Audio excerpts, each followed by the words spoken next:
What up, what up, what up, everybody? Welcome back to another episode of the Black Thoughts Podcast, Season 4, Episode 2. Today, January 6th, 2024, we are officially, we've officially been in the new year for 6 days now. Yeah.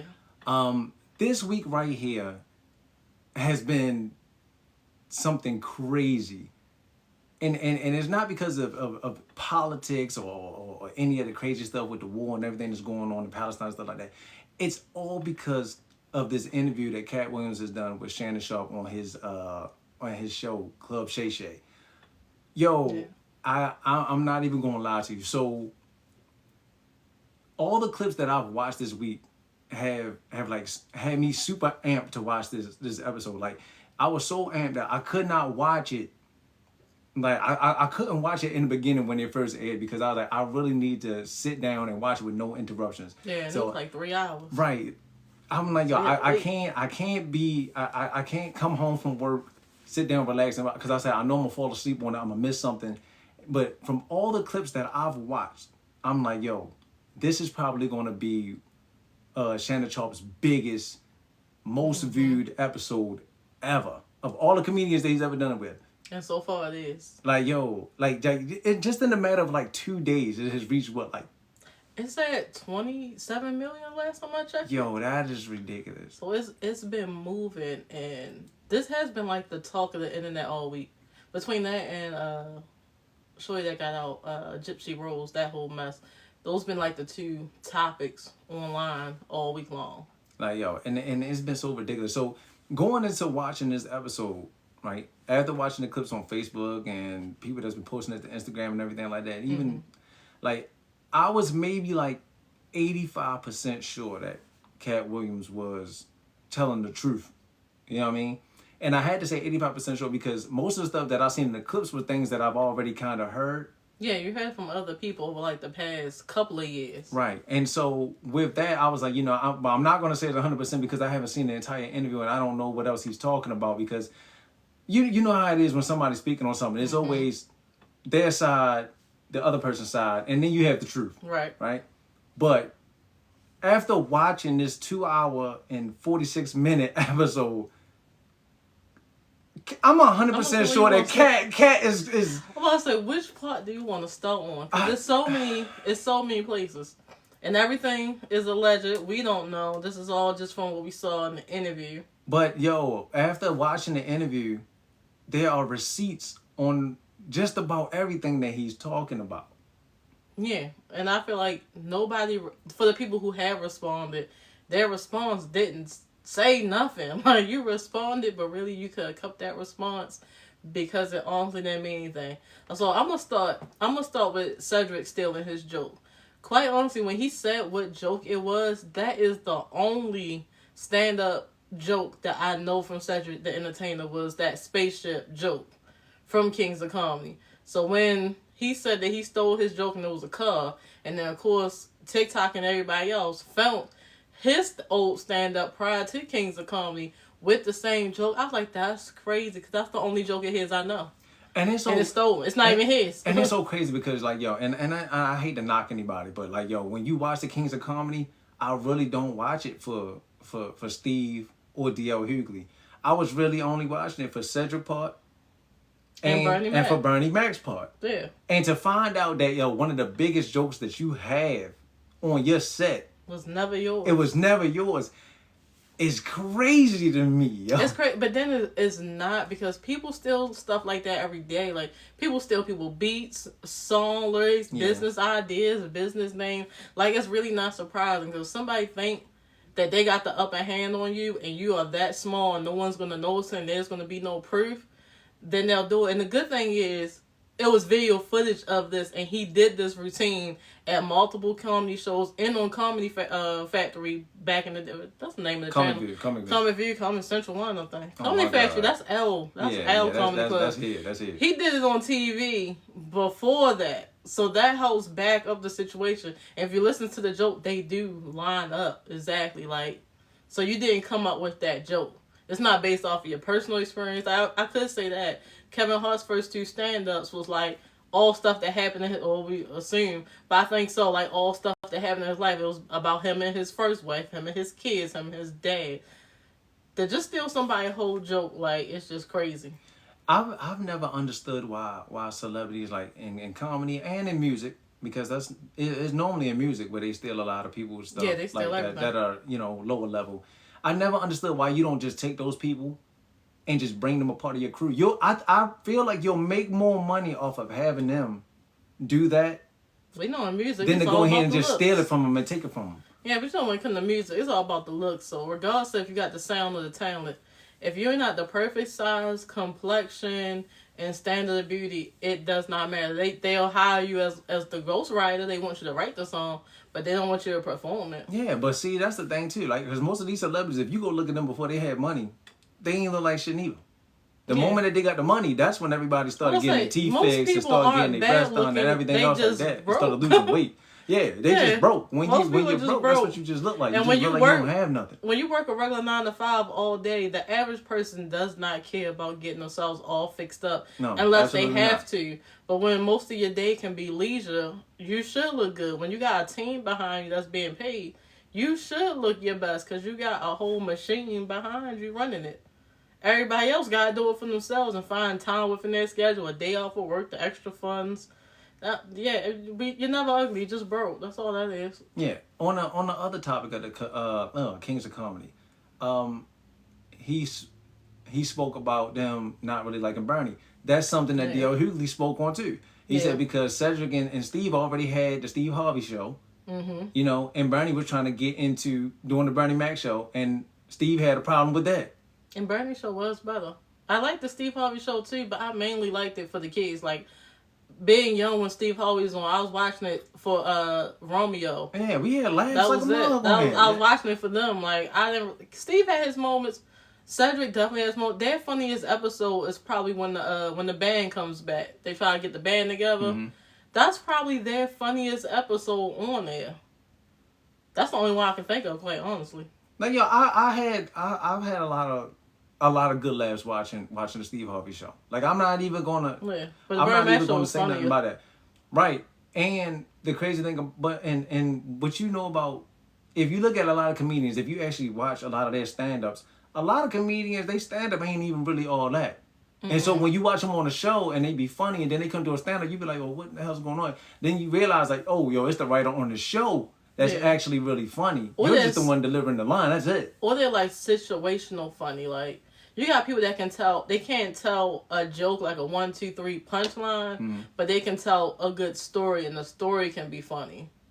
Like, it's different types of comedians. Some people are good at telling stories. Like, Kevin Hart jokes don't be a 1, 2 punchline. It's a story. Dave Chappelle jokes, it's a whole story. It's a whole thing behind it, and then the joke is slid in. Yeah. Everybody, Kings of Comedy, everybody was pretty much doing, other than Bernie, because Bernie did a story with his, was like the joke. It was just the start, middle, end of joke. That's all. It was a straight joke format. It wasn't built into a story to make it more funny.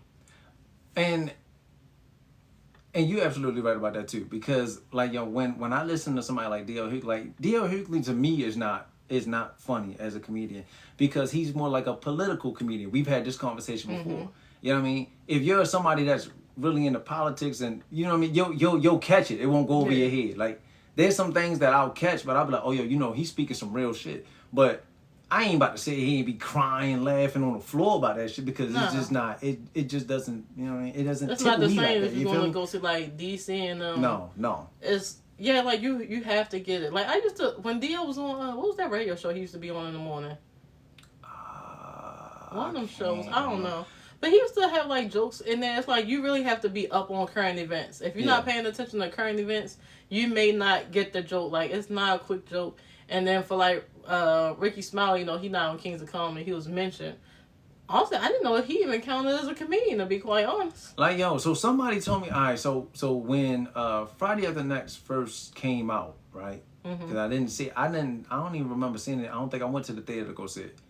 When it first came out, one of my homeboys went to go see it, and I was like, yo, who's supposed to be the Santa Claus guy? You know what I mean? Because in the commercial, you never see the face. I'm like, yo, who's Santa Claus? He's like, oh, yo, it's the nigga Smiley. I'm like, who the fuck is Smiley? Yeah, for years. And he said, I feel like I just learned that was him. And I watched Friday so many times. I was just like, I swear I only know Ricky Smiley from like radio show, and then whatever that show is that him and the Brett and them got, and I only even really paid attention to that because I used to watch Housewives. That's afterwards. That's what I'm saying. I didn't know who Ricky Smiley was till years later. Yeah. And I only knew of that show because I watched Housewives, and then Portia was on the show. And I was like, oh, that's Ricky Smiley and Gary, with the T and all that. Like, I knew the radio him, and then that's why I saw him when they started showing clips of her at work recording with the whole team. I did not know that was him in Next Friday. I did not know he was in Santa Claus suit. I never watched First Sunday, so I didn't know that was him. Nope. Quite honestly, when you look at when they kept showing the clips, I was like, wasn't in the he commercials. actually looks like a woman. Like, Not they like did that. a good job. Like, he like the grandmother, a skinny version of the grandmother for Don't Be a Menace. That's crazy. That was dancing. That's crazy. Like the way they did his makeup and the wig and the outfit, it kind of gave her vibes, like real like 90s grandma, like old school look. But I never knew, like, if I didn't second look, I probably would have never noticed that was him just dressed as like, a yo, woman I'm not for the gonna lie. movie. So Friday at the Next is the first time I've ever seen Ricky Smiley because, yo, when Comic View was out, we didn't have cable. So Yeah, I never saw Comic View. So other than the comedians that I already knew, like people like Ari Spears, Dave Chappelle, if you watch like Half Baked and all that, like I didn't know nothing about him. And that's why I say, yo, some of the stuff that Katt Williams was saying actually makes sense. Yeah. When you start bringing it up, like, yo, even when he was talking about on Comic View, like, yo, he was like, people like Ricky Smiley talking about they was against standing ovations, but he was like, yo, at first it was never like that. Like, yo, we were doing jokes. You watch, motherfucker might get like 6 laughs or whatever the fuck it is. You know what I'm saying? But he like, yo, when I come out, I get a standing ovation. And then Comic View switched it around and say, hey, yo, from now on, everybody's gonna start, whenever a comedian leave, everybody got to stand up and do a standing ovation. Like you getting a participation trophy. Yeah, and that's exactly how it was. And people in the comments agreeing with us. And just so people know, because I didn't say it in the beginning. Right, I didn't either. While we're recording, we're totally also, from now on, we're also going to be live streaming on TikTok. So I guess we'll put that TikTok in our next post. That way, if y'all want to watch it, they'll be pre-scheduled. You can join in, you can comment. Eventually, we'll have guests come up, and then y'all can join the show that way. They'll also be posting on YouTube after the live. It'll download. They'll be posted on YouTube. So now you have 3 options. You can be here live as we're recording. You can listen to it on Anchor and all the other streaming services for podcasts. Or you can watch us on YouTube. So now you have 3 ways to see us. Hey, yo, that was well said, yo. Hit that rock. Thank yo. you. God damn, that was well said. Hey, I've been working. I've been on my thing. I couldn't say it. See, that's why you graduated and got a master's degree. Because I couldn't do it. I'm trying to be like Samantha Jones. I'm just trying to do my PR Who was that? From Sex and the City. Damn, I don't watch it like, okay. You don't. All right, okay. I couldn't think about nobody else that do PR in the TV show. That's crazy. That's all popped in my mind was Samantha Jones. That's yeah, so thank you to everybody that's watching the live, liking the live, sharing the live. Appreciate you for being here. And we agree with you. Apparently nobody knew who Ricky Smiley was for a minute. Not to say it like that, but a lot of people wasn't familiar. He wasn't like that. He wasn't on my radar. He wasn't on my radar about that. I'm not sure where Ricky Smiley's from. Is he from like down south? I think he's from like Alabama or something, ain't he? Like, cause like some people are known more locally first. Like, well now I can't even use Just as a example because we got social media now, so it's a lot easier to know Just. But let's just say we didn't have a TikTok, Instagram era like when he first hit the scene and Bernie and all that. People wouldn't know Just. Yeah, people didn't know Wendy Williams. If you was in that area, you knew. Was that New York? Was she in New York the whole time doing her radio show? I think so. Or Jersey? I don't even know. I don't know. I might say, and it's crazy, right? And I'm sorry to get off the topic of Katt Williams, but Wendy Williams was in the episode of Martin, like they were standing in line on the radio show, and they said, Wendy. They just said her name real quick. I ain't never paid attention to years later, and when she actually had a show, and I was like, oh damn. It's like certain people you wouldn't know if you wasn't in that area because social media wasn't a thing yet. Yeah, so it was really word of mouth. Cause like back in the day when we was watching comedy shows, they was all bootleg. Yeah. Like, the first comedy show I saw on TV, and I'm not even sure if he was Comedy Central, but probably, was Lil JJ. That was the first time I watched it, because I was at my god sister's grandmother's house. That wasn't Comedy Central. Because I didn't know what that was on. I ain't had cable, so that was coming on, like, every week when he was doing the little competition, right?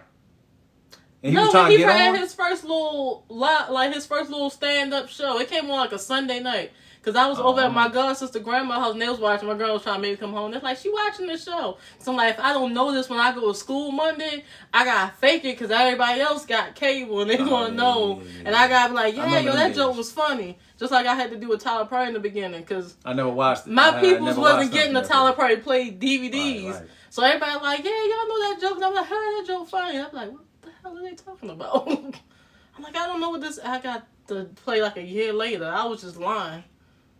So, I mean, yeah, sometimes you gotta know me from middle school. I did not have cable. I didn't see none of it. Saw the first 30 minutes of BET Awards. I just rolled with whatever y'all said. Y'all said it happened. I believed you because I didn't watch it. I used to be amazed, and it's crazy. Like, my imagination used to be crazy, nigga. I'd be like, yo, who performed? Usher was like, I'm imagining this motherfucker gliding across the screen and shit on the stage, and I'm like, yeah, that was. I had to wait for like the Soul Train Awards. You know that show was on regular TV. Yeah. I'd be like, I hope it's somebody good because everybody else got BET. Come on. Did we get the Source Awards on regular TV? Something else. It was another award show that used to come on. It was the Soul Train Awards and something else. Because something we used to get on Sunday on regular TV. It was another award show. I don't know. We used to be able to get something. I don't even know. But yeah, so maybe the Grammys. I don't know. Nah. Maybe I think the Grammys have the Oscars. I think was always I think the Oscars and Grammys was always on like 11 or 13. Or some shit, NBC, CBS, one of them. That's all right. But yeah, so we all agree that we wasn't too familiar with Ricky Smiley. I honestly, even now, knowing that he's in there, I recognize him as a host, as I was about to say a Breakfast Club. Not a Breakfast Club, but like a radio show host. He's a radio personality. Yeah, I see him as a radio personality. I don't really see him as like a comedian. Yeah, I don't count him as a comedian. They don't go touring. Like, and that's another thing Katt Williams said. He said, yo, all these guys, and he said, yo, they really not funny for shit. He was like, yo, because he was like, and you can see it because these motherfuckers don't tour. He's like, yo, it's been 15 years. Steve Harvey has not toured. Cedric the Entertainer has not toured. And I love Cedric the Entertainer. I'm not going to lie. I watch Neighbors and all that. When he's in his shows, I like him in his shows. But, some people are funnier actors. Like, that's how I feel about Mike Epps. Because we went to a Mike Epps show like 2 years ago. We mainly went to go see DCM Fly and Lavelle Crawford because you always wanted to see him. I love Lavelle Crawford. But I'm not going to say Mike Epps did bad. I liked all the other ones more. But I will say Mike Epps is an older comedian. So some of his jokes hit the older people at the show more than they gonna hit us. And I feel the same way with some of Katt Williams jokes. Like, I can get them. Like, all the jokes he had within the interview got them. But, like, I don't watch Katt Williams stand-up because I also feel like his type of comedy is the people older than me. The people older and stuff like 40 and up, like 45 and all that. Like, I know go to his shows. If you look at some of Katt Williams' work now as opposed to back in the day, I kind of compare it to some of Dave Chappelle's work because it's like you said, it's a lot of storytelling. It's a lot of truth-telling. Let me say that. Because that's what they're speaking on. If you start looking at that, even if you look at Eddie Griffin, and I swear, if he ever have Eddie Griffin on the show, Eddie Griffin going he gonna drive niggas crazy. Tour anymore, but Eddie Griffin's pretty funny. Eddie Griffin, every once in a while, he might be on tour doing something with somebody. But he might not be running his own tour, but he might be with someone else, though. And there's certain comedians you get, like, far as old school. My brother had a Richard Pryor DVD, and it wasn't even no video. It was like literally just audio of one of his stand-ups because I guess they weren't doing video recordings yet. And I was watching this in like middle school, high school, and it was hilarious to me. I think you get certain people jokes, you just get better. Like everybody's funny at the same funny. Yeah. And I rather see like Mike Epps. I like Mike Epps more in comedy movies. He's hilarious in movies. Marlon, I like Marlon more in movies. I know he got an actual show coming up that's coming here. Low-key, part of me wants to go to it. The Hanover. Part of me makes me want to go. Cause like, I've never seen Marlon in the stand-up aspect. I don't know how to be, but you never know till you give him a chance. So, some people are funny in movies. Some people tell funny stories better, and some people can do everything. And and back to Kings of Comedy. Mm-hmm. So, he was saying that the Kings of Comedy actually wasn't even about the Kings of Comedy. Because he said that actually was supposed to be Steve Harvey's show. It was Steve Harvey. He was the one not just hosting, but he was like the man. Yeah. So he said the order actually is out of order than how it was. He said it actually got switched around a couple of times. Because, normally, just like on a song, the person that goes last is normally the one that's like the anchor. He's the one that's going like, you're the headliner. Yeah, he's going to kill it. It's your tour, it's your show. So when he said that the order was out of whack. I'm guessing that Steve probably was last, right? Probably. Or somewhere in the middle. If he wasn't last, he probably was where Cedric is, or however they wanted to do it. Because I think it was Cedric first, right? No. It was Steve. Steve came out and he opened. Then DL went. Then Cedric went, and then Bernie went last. Oh, I thought it was Cedric, then DL, then Bernie. No. That's why everybody said they fast forward. That's why I don't remember DL part. most people that watch it will fast forward past the first part because, like I said, Steve would do like a low set, introduce DL. DL will leave. Steve will start telling little jokes and shit again. Then Cedric will come on. Then Steve will go back to doing some shit and then introduce Bernie. Okay. That's how he was doing it. Like, so Steve never had a whole set where he did everything like DL or Cedric or Bernie. He just was like in between. Everything. So he was technically just hosting. That's all he was doing. But he was supposed to be in there, putting his foot in there, and getting his feet wet with that shit too. But he really wasn't doing it as much as they were doing it. And so that's why when he said that the order was out of whack, I believe it because I'm like, yo, if anybody, whoever had to go after Bernie, it was done. Yeah, you wasn't getting no laughs. And you wasn't beating those jokes. And I'm gonna be real with you, and I believe that because even with Jay-Z being as great as he is, right? Mm-hmm. He said when they went on tour, he said at the DMX finished his set, he said, yo, the energy was done. You not getting what he just got out of them. That man went out there, did his thing, and then prayed. You can't follow that.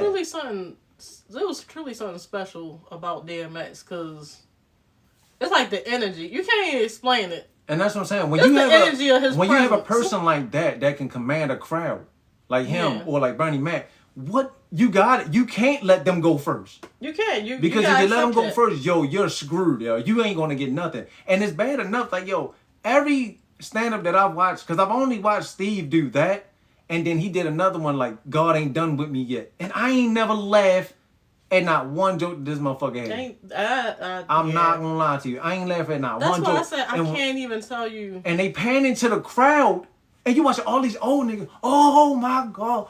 I say, yo, what is these niggas laughing at? They was laughing. Because I'm like, yo, it's nothing. There's nothing funny about nothing that this light skinned, fake high top wearing ass nigga did whatsoever. The entire movie, bro. And like mind you, this shit is like an hour, 30 minutes, hour 40 minutes. Like, yo, of him nonstop not saying nothing that you want to watch. It's like watching Chris Rock. I hate to say that. I can't watch Chris Rock neither. No. Nah. He can't stand up? Yeah. I don't even recognize him as stand up. Nah. You know like what? He does. He's one of those people I count as a I said. No, because a lot of his jokes low key just be disrespectful to black women.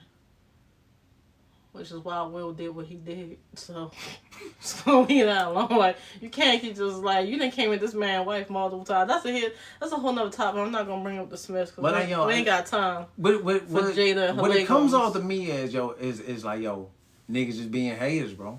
Yeah. And then to come find out that when they did Ocean's 11, that Steve actually was trying to get Yo fired off of the movie. He tried to take less money. Tried to take less money than Bernie to come do the. Like, yo, why would you do that, man? Realistically, think about it. I don't think I could see Steve Harvey acting. Like, even in Think Like a Man, he's not acting as he's literally, it's just his show. It's the Steve Harvey show in the background promoting the book that the movie is around. And that's why I said, years ago, I said this years ago, when he was on his show, and, you know, and I think it was like Bernie Mac's birthday or whatever it was, and he had Bernie's family on the show, and he doing all this crying. I said, man, this nigga's phony, bro. He phony as shit. Because all this shit had already came out years before. Before Katt Williams started talking about it. It's completely off topic, but you said birthday, and I instantly wanted some cake. Yo, didn't you just have a big-ass piece of cake like not so long ago?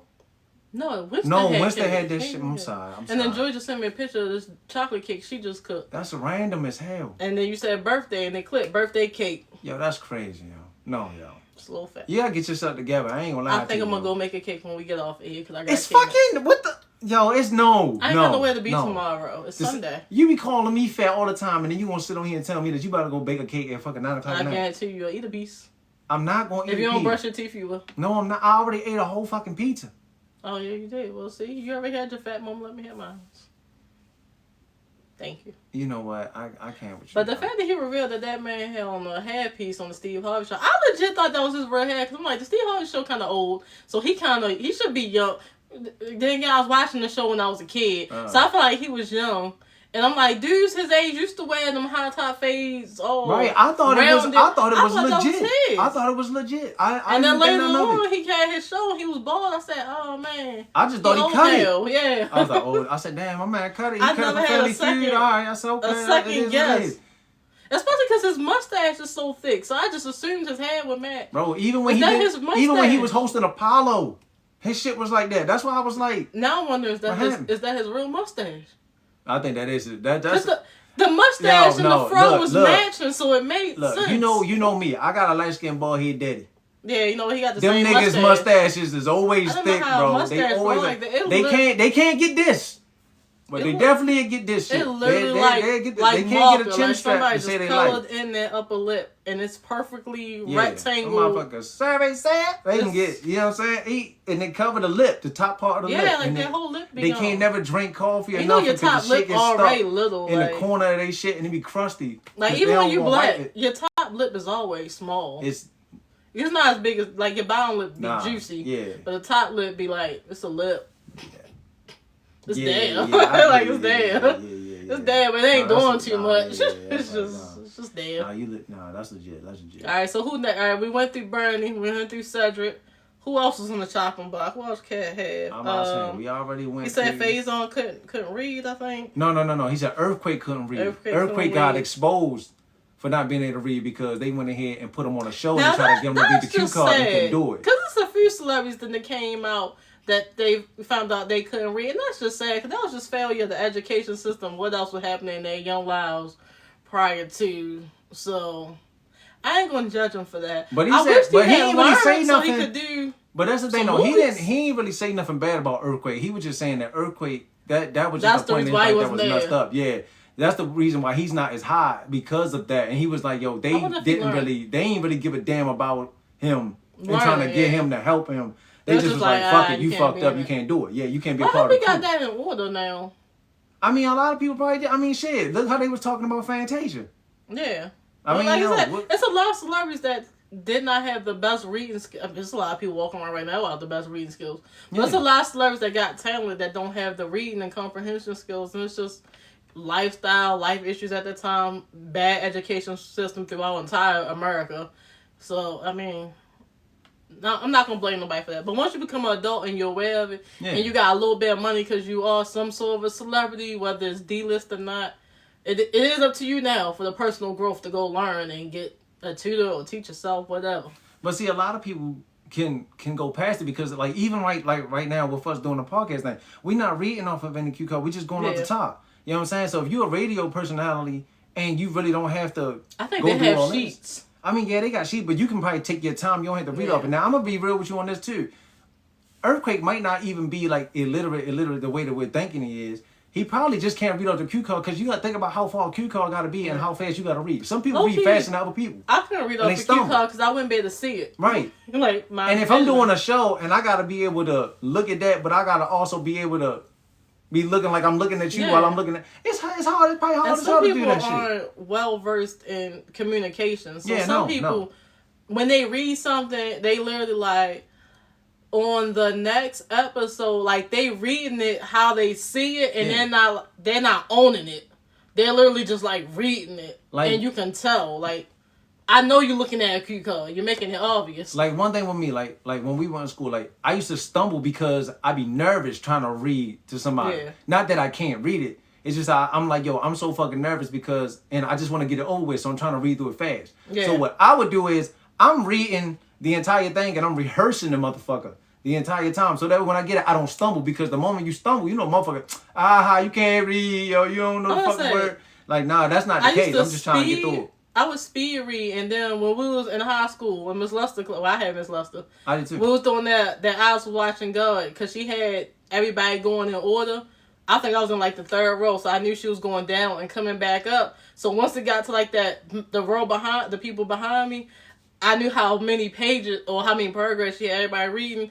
I would count to where I think my part would be, and start reading over because I'm like, I know I'm gonna read fast because I'm shy. I don't like reading, so I'm gonna read it fast. I'm not gonna do it, yeah. And then we like reading stuff like The Crucible. Now I was watching God, and they using half old English and all some more. And First of all, somebody's gonna say something wrong because it sounds dumb to me. As a high school, this sounds stupid, and I don't want to read it like this. Yeah, it's old English. And can we watch the movie already?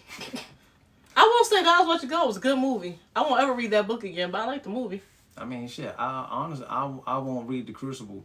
I won't watch the Crucible no more neither. But nah, the movie is way better. What's the other movie? I was thinking about it the other day that Tag had us watch with the girl in the red coat. I can't think of the name of it. Oh, Schindler's List. Okay, that's what it was. I just needed to know the name because I was just thinking about because I was talking with somebody about movies and stuff like that. I was like, yeah, like that movie. And I'm like, I can't think of the name of the movie. Matter of fact, I think me and you was talking about Schindler's List a little bit because I was like, yo, it's a Kanye West video where a little girl's just walking through the street. And yeah, and I'm like, is it something like that? Like, because when that song first came out and I saw the little girl in the red dress, it took me to that. And I was like, is something going to happen to this little girl at the end of this music video? Because why would we do that? Yeah, because all of the lights is a crazy ass video. Nothing about that makes no sense about that. Like, if he don't do nothing else, and Chris Brown don't want to make a video to pop it, I just need Kanye to explain that if video. Kanye explained that, then he got to explain why Tiana Taylor had a cat face.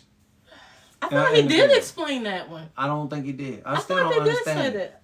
I don't know. It's one of them odd things where I'm gonna let you have your all this freedom because I don't like. I still don't get all the lights, and I'm gonna rewatch it again because every time I watch it, I'm like maybe I get a little. I don't. Like, why her family didn't come pick her up? Because this little girl got on the subway, walked through some blocks. It was clearly wintertime. It's probably only 5 o'clock, but it's dark. I'm just hoping she made it home okay. Did he know a little girl in his life that this happened to? So many questions. So many questions. You can tell your whole mother. You worried about some little girl getting home in a music video. Because it don't make no. It doesn't clearly even this matter. is Chicago. Ain't Kanye from Chicago? Yeah. It's Chicago. I don't think. Well, no inner city is safe. None of them. She by herself. This little black girl. She got on a bright red coat. Now you stand there like a sore thumb. Everybody else is black and white. Rihanna was singing to her armpit the whole time. I didn't understand what was happening there. And then Wichicon went and turned his face around. Yeah, he had his back towards the camera. Can't just come give her the left side of his face. I'm like, what are you doing? Who directed this? Yeah, Kanye directed it probably. Leave that video where it's at, 'cause I'm confused. That's why. That could be another topic. We can discuss music videos. Ones that made absolutely zero sense, and ones that was perfect. The music videos that they make now don't make sense for shit. No, I mean old ones. I'm talking about some music. Let me clear that. Let me clarify that. Hip hop music videos don't make sense. I'm not even sure if R&B they be having it'd be a love song and they be robbing the bank. R&B songs don't make sense either because Nan's SZA video match her song. Nah. Oh, I'm just confused. Yeah. I'm gonna just say I'm confused. Maybe it's me. Because I don't understand Broken Clock's music video at all. Because she's at camp. Yeah, no. Like, did she want time stop, like, within her youth, like a broken clock? I don't know, because they at a camp, but then they grown. I don't get it. It's getting very much... But then she's saying she like dirty men, like dirty shoes. Yeah, dirty feet or something. I don't want nobody with dirty feet. I think I just don't get it. Yeah, nah. I think you just gotta just enjoy the fucking music. I enjoy the song, I enjoy the song. I don't think you can really even feed too much. I truly don't watch music videos. I don't think you really gonna get it, yo. Yeah. Like how me and you both thought that Spread Thin was like a okay. I thought it was a love song. You know what I mean? But then when you listen to the lyrics, you be like, yo, these motherfuckers is toxic in this song. Yeah, because... But I like the song. Every SZA mainstream song, not her album, but like the ones that he put on the radio, she's just threatening to take someone out over a man. I just be like... Except Snooze. Ma'am. Except Snooze. Let that man go. He is not worth it. Snooze. And then, I don't even watch music videos no more because quite honestly, it don't make sense. The only music videos make me want to go listen to a song, that little clip of that little Lele video with T.I. I watched it. I kind of, was it good? I watched it. It's cool. It's not, I'm about to It's real the clip was pretty good for a 16-year-old. It's real PG-13. It's real PG-13. And I feel like it's like songs that you like and then you listen to the video, you be like, You watch with the video, you're like, no. And then there's songs that you see the video first and it make you like it because when you heard the song alone, you're like, that's trash. And then you see the video with the song, you're like, oh, you know what? It's not that bad. Yeah, like Bia and J. Cole. I don't think I would listen to that song regular, but when they went in here and did that. I don't know what song you talking Is it about. Bia? It might be Bia. She got a song with J. Cole? They be in London. Like they be rapping. He on like a boat or some shit like that. I have no idea. Yeah, I haven't seen that. It's dope, though. It's dope as shit. Dope as shit, though. All right, so we're gonna leave what you come alone, cause he ain't really go on him. He talked on Phase On though. Yeah, he dropped. He went at Phase On. First of all, he said he started it off with yo, that's a Phase On lie, right? Straight up on the break, going into his shit, and then he. To take it back, because you said that when he said he was gonna bust Cedric's stomach. Oh yeah. I was like, what? First of all, in my mind, all I heard was Bernie Me. I'm gonna bust his head to the white meat show. But then you said bust his belly. I was like, what? And then for some reason, I visualized the animation of it in my head, and I was just like, why would you do that? Yo, like I said, yo, I've never laughed. 2 hours and 46 minutes of straight laughter, yo. But everything, yo. That interview went by so fast. Yo. I done sat in Marvel movies and felt the 2 hours. I didn't feel that too. Like, we ate, I watched it, then I started doing my workout because I had to work out. I needed to get my workout. I worked out, walked on the treadmill, and it was over. I never went to the bathroom, yo. And it was good the whole time. Like, it was a good interview. I will say, I like the way Katt Williams speak. Like, he's good with words. Mm-hmm. Like, you can tell that man knows words. He's good. He's very well versed, very well spoken. He know how to phrase things in just the right way. Now, it's questions that I wish Shannon would have asked more, because while I enjoy all the tea and all the heat he was giving all the celebrities, I want to know what 7 languages he know. Because, sir, you say you know 7 languages and you was reading 3,000 books a year at 8. First of all, what type of access to the public library that you had, and what languages do you know? And that's something I wish he had touched on, too, because it's like, yo, you got to understand what he was saying. He said, yo, he left his parents in Ohio when he was 13, went to Miami. This nigga wasn't in school.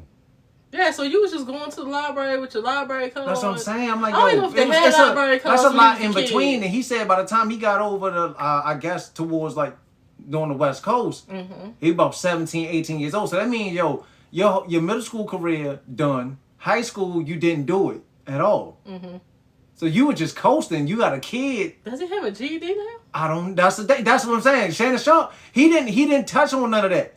Like, that stuff that we was all picking up on. Or like you should pick up more of... Or like when he was telling the story about how his joke got stolen, and dude in the background had picked it up and was like, yo, you said it was 2018, 2019. Like, yo, go back and go clear that up. You know what I'm saying? Because fans was, you know what I'm saying? We all looking like, hold up, yo, they the wrong years. But he had the year for I took that into consideration. I'm like, yo, he older, he talking, it's an interview, stuff going on. I say dates wrong all the time, so I don't even pay that no attention. But I'm like, I get what he's saying because I already seen the video clip of his joke, and by the video quality, you can tell that was filmed before Kings of Comedy. Absolutely. Like, you can clearly see it. Like, you don't even need the dates. Plus, he said he was on the darn commercial. Mm-hmm. And the commercial was out before then, so it's plenty of proof. Like, yo, I was like I said, yo, listening to the entire interview, and even when he's on like talking about his personal stuff with his father and all them, like, I was like, yo, I don't see no lie in any of this shit that he's saying. I really don't. Like, I was so when he spoke about his pops and them, you know, how strict it was in religion because they were Jehovah's Witnesses, and that resonated with me, especially with my mom being a Jehovah's Witness, right? But the thing is, my mom was never as strict on us as a lot of people's parents are. And like I said, I had a friend named Brandon who went to Emerson with us. His family were Jehovah's Witnesses, and they were strict in the religion. He couldn't even run track because his father told him that gay people run track. And that don't make no sense because nigga, that was just for a little season, we was running track. I'm about to say, yeah. So we could play basketball because they wouldn't let us do it without playing another sport. I mean, honestly, being black, you're going to get it because most black people grew up in a religious household, whatever the religion is. Yeah, but when you got people like Justin Gatlin and Usain Bolt, you can't say that this sport is for gay people. First of all, you can't say that in general. You can't say it at all. That made no sense. None. It was zero evidence. I really want to know how he pulled that claim out his ass. Like, yeah, I don't know. You pulled it out there. But just all say I know you is, didn't want your kid. All I know is to my do a man sport. Brandon used to be. I used to like some of them days that the bus wasn't like it would break down and you got to walk the rest of the way type tip. I be walking up the hill, bro. He be already on the field running around with his book bag on his back, a coat, jeans. I'm talking about he's sweating when we go to the lunchroom. Cause he been out there running the entire time, and I say, "Yo, why don't you can just do it? Just don't tell your father." I'm gonna say, yeah, low key, I would, you know, kids that grow up religion don't believe in lying. I would have said I joined something else, or I was going to tutoring or like an art club or something. I would have lied, but I also grew up with no rules, so I can't really. And that's why I was like, man, you know, I think. I ain't gonna lie, I think every day I got my mother, and she has the mindset that she has. Because, like, yo, even though we didn't celebrate birthdays and all this stuff, I didn't have a birthday cake until my 17th birthday when you got it for me. I believe in birthdays. But, you know, I ain't never really think I missed anything with that because it was just, you know, cake. I mean, I've had cakes plenty of time before. But, like, Christmas time, like, we didn't have wrapped gifts or anything like that. On the 23rd, my mother was giving us stuff, you know what I mean? Here's a toy, and she got her stuff and your name is on it. So it's technically a gift, but she ain't rapping and do all this. But it is what it is, you know? Celebrating birthdays and holidays really don't mean anything. I just like to do them because my family made them important. Yeah. Like they made those, we really don't have many traditions in that family. But my mom, before she passed, made sure every birthday was like amazing. Even though they was all at the house, she baked out cake, she blew up balloons, she decorated the front porch, and invited all the kids in the neighborhood to come eat cake and sing happy birthday. And then my grandmother made Christmas special. So those are my two where I'm like, I'm always going to do something big for a birthday or Christmas. Because they mean something to me because of them two women.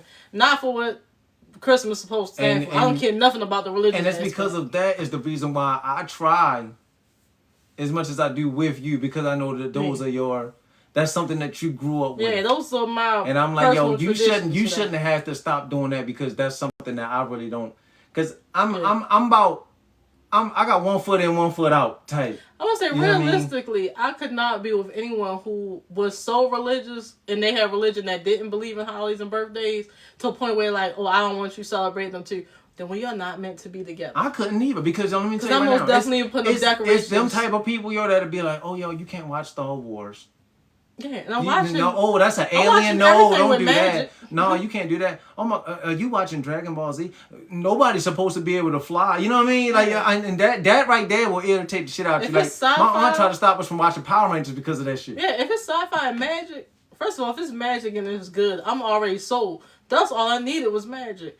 Now I don't watch too much stuff with possession anymore, just because that's scary as shit. The haunting in Connecticut really just screwed me up. And then walking home from the bus afterwards and nobody was outside. And I walked down 4 blocks from the 8 and the wind is howling. And then you see one cat run out. It was just like, this is the end right here, huh? Mm-hmm. I shouldn't have saw this movie. And then we went to the lake movie. I think that's the last true horror movie I watched. Yeah, but when he was speaking on that about his pops, I was like, yo, I know exactly what you're talking about. Like, I feel what you're saying on that. And I see why you... took it upon yourself to really go. Surprisingly, I'm surprised he was able to actually leave because being 13 years old and leaving from Ohio to go move to Miami, and you have no family in Miami and nobody stopped you was crazy to me. I don't know if he got a book out or something. I need a book I want to see all that. I need something to Katt Williams' life because he said he literally just was asking people where it was going. Somewhere went to the truck stop, got there. I completely get him because if I was from Ohio, I probably would went to Florida too. Yeah. I probably would went to California. It's a little closer, but yeah, Florida. Nah, shit. The height. He said he asked him. He was like, yo, somebody said California. Yeah. Another person said Florida. He looked at the distance and he went to Florida because he said, yo, Florida. I think they said that the amount of hours was different. And then he said he just hid in the back of the truck with a Rottweiler or a pit bull, one of them. Yeah. And his money, and I was like, you really could have got kidnapped and some more, but alright, you made it out, like Survivor story right there. And he said he been 5'5" and 145 pounds. I definitely need more info though, because where did you live at once you got to Florida? He said he was in the park. He said he stayed with the homeless people. Oh, okay. Because remember, he said he walked around. I think it was so bad for me. I missed that one. Yeah, he said he stayed in the park with the homeless people. He was going around interviewing them and seeing what was going on. He was like in that park, and he said there was doctors and lawyers and all types of other like people that was sitting up real high and drugs knocked them down. Mm-hmm. He was like, cocaine or heroin. He said, yo, after talking to them, he was like, I'm not doing no drugs. He's like, I do some weed. You know what I mean? We know on weed, but he's like, I ain't fucking with none of that shit because that's the shit that got y'all right here in that spot, and I ain't gonna be in that spot. Between drugs and that stock market whistleblower thing where Martha and all them other people went down, and that inside trading, a lot of people lost it all, and then you realize your family ain't shit when you was the breadwinner, and then you lose it, and everybody really leaves you, like wife and everything, like just leave you, and people get depressed because I can't imagine going from making $300,000-$400,000 a year to $30,000. Yeah, it's hard. And you've been living like that for a minute. Like, you have to let go of everything you already knew, everything you was accustomed to. You went from not having to worry about paying the bill to you don't even know what you're about to be able to eat for the rest of the week. That's hard. Mm-hmm. Like, it's one thing when you constantly live in survival, but when you get to live, like, relaxed, and then have to get thrown back into survival mode, that is depressing. You probably would turn to substances, because what else are you going to do? I mean, you could work. Some people got the brain like, I'm going to get it back. And then some people like, yo, I done did this already. I don't even want to fight again, to do it again. Like, I don't want to do that. Yeah, because as a doctor, once they go ahead and take your license, even as a lawyer, you got to fight to get that back. And then even after you get it back, you have a reputation now. So it's like, yo, I know with lawyers, they don't want to take you back on. They do it, I think, by state. Like, you can get disbarred from that state. Yeah. I'm not sure if doctors do the same thing. It was like, when you lose your medical license, I think that's in general. I don't know, yo, because remember I told you we had a surgeon that was working at St. Agnes. That motherfucker, he left a person on the table with their back open so he can go order some pizza. And him and his crew did that shit. And they just asked the assistant? No. So they went ahead. Was a nurse available. They left his back open. I think dude ended up getting an infection. That's crazy. He can't do nothing in Maryland. Oh, okay, so they go by state too. Yeah, he can't do nothing in Maryland. He had to pack his shit up, and him and his family had to go. When it's malpractice like that, you need to be. He lucky they didn't just take his license all together and just your whole you can't do it no more. Quite honestly, you should probably go to jail because literally your life is in people's hands. That's why surgery's so scary, like. Because of stuff like that. I was so nervous. Shout out to my doctor.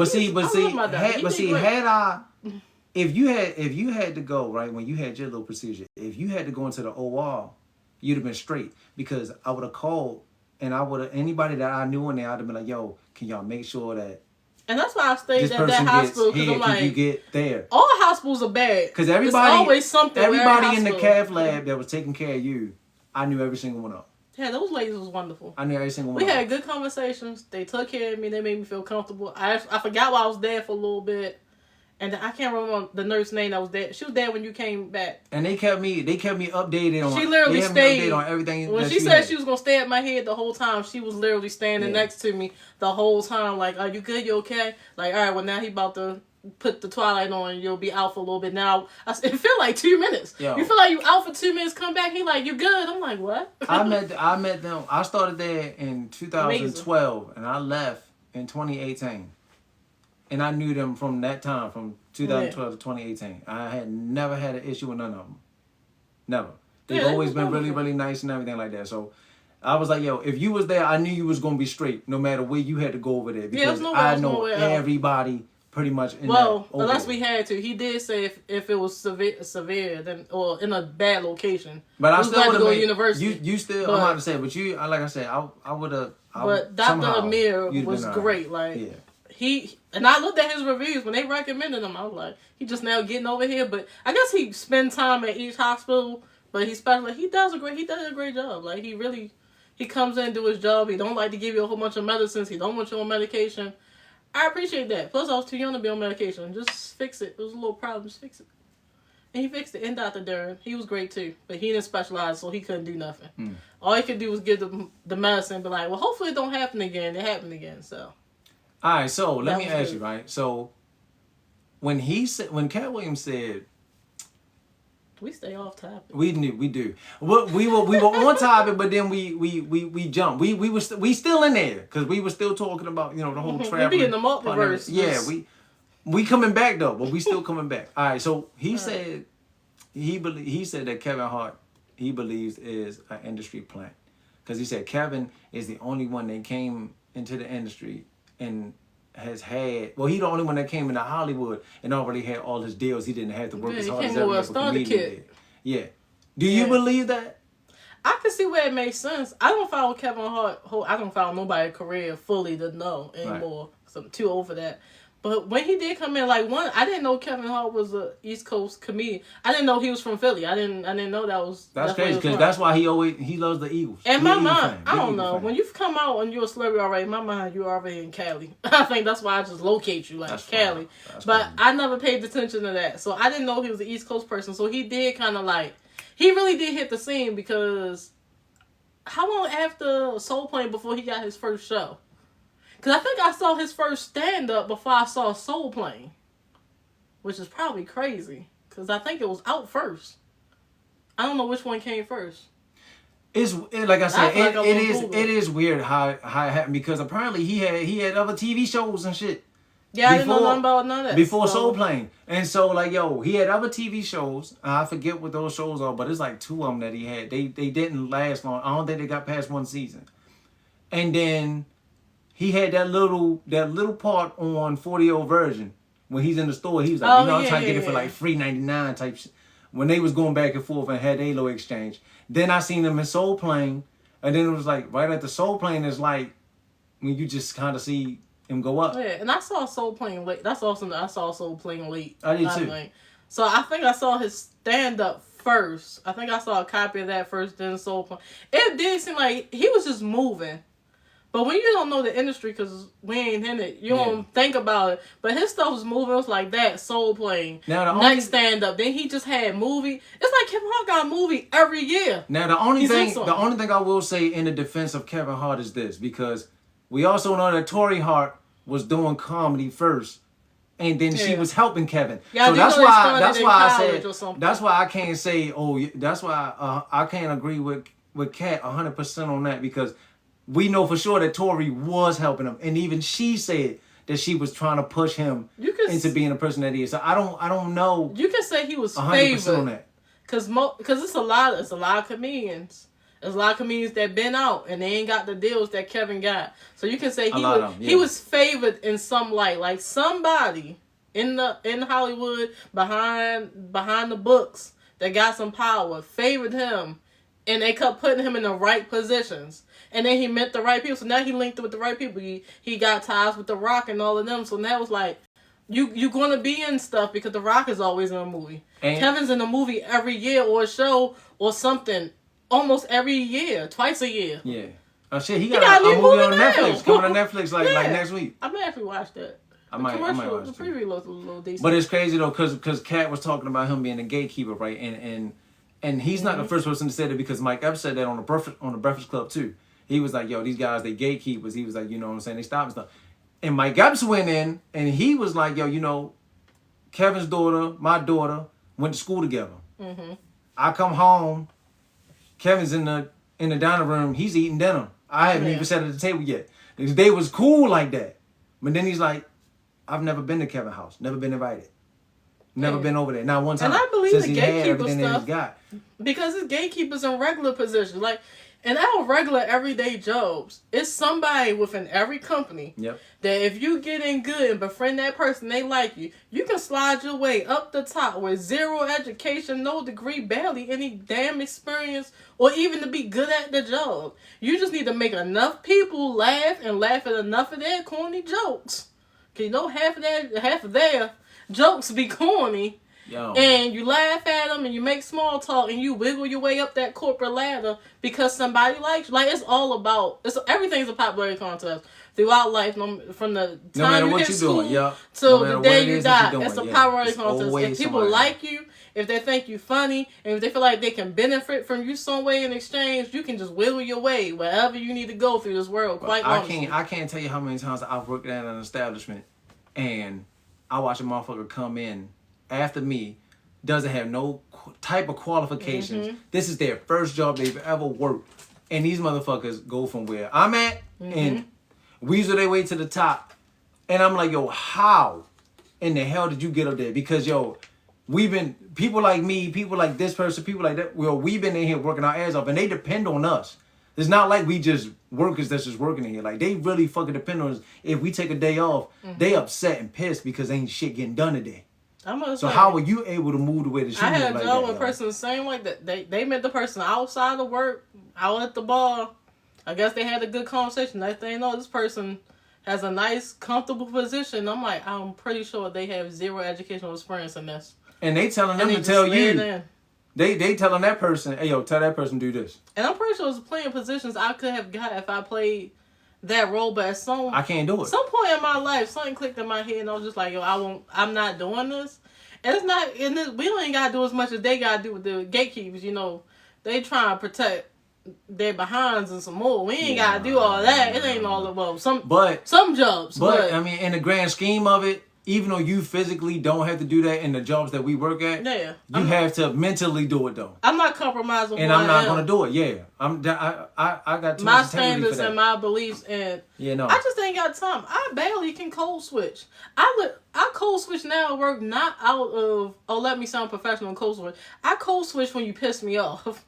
When you piss me off to prevent me from going fully black and zapping and then using AAV and everything else to these people when they call in, I code switch and I go super proper to be smart. I don't. No, I mean, not no more. Because it irritates them. I stopped doing it. When you talk slow and proper and then start using big words that they assume because you black, you don't know these words, and then they get back, it irritates them. In my job, in my field, it irritates them. So I'll code switch to piss you off, and then if you try to say that I was rude, when they listen, they're like, she's being very polite. I was super polite. Nah, I don't do it because a lot of these people, they don't respond to positivity. So you got to give it to them raw.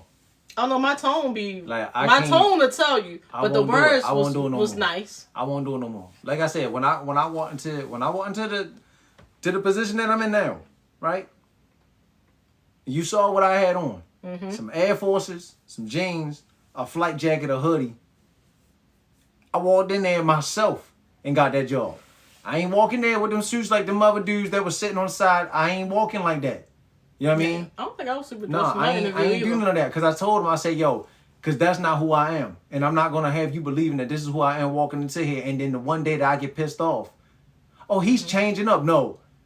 I want you to know that, yo, that black, that nigga been like that since he walked through the door. Yeah. You know what I'm saying? Give that man the respect that he fucking deserves. Don't do that. Yeah, so I get what Katt's saying, and I can also see, like, I mean, I can't say Kevin ain't working hard to stay where he at. Because I ain't gonna lie, he consistent as a mug. I ain't gonna lie. I won't say I can't agree with him 100%. And he was able to show a little bit of his range when he did that the movie with where he was in the wheelchair. Shit, The Upside. Yeah, that and I didn't watch the other one, but the one where he had the daughter, yeah, that was a good movie. So he also showed that he can do more than just comedy. Yeah. So while he very much might be a gatekeeper, I mean that's normal. That's normal in the industry. That's normal in everyday life. It's somebody you gotta talk to finesse. Now you gotta do more for them on that in Hollywood than you gotta do in regular life. But it's somebody you gotta get in good with to get what you're going. So while they may have planted him there, he's been doing very good to keep himself there. Because you can be a plant. They can still chop you and be like, yo, you ain't doing what we need you to do. Next. Yeah. Next person. So he been playing his role or doing whatever he needed to do. And I can't say the movies and stuff. The Wedding Ringer, that was hilarious. I can't say his movies been bad. Like, his movies been good. Like, he's been putting out nothing but good stuff. So I can't complain.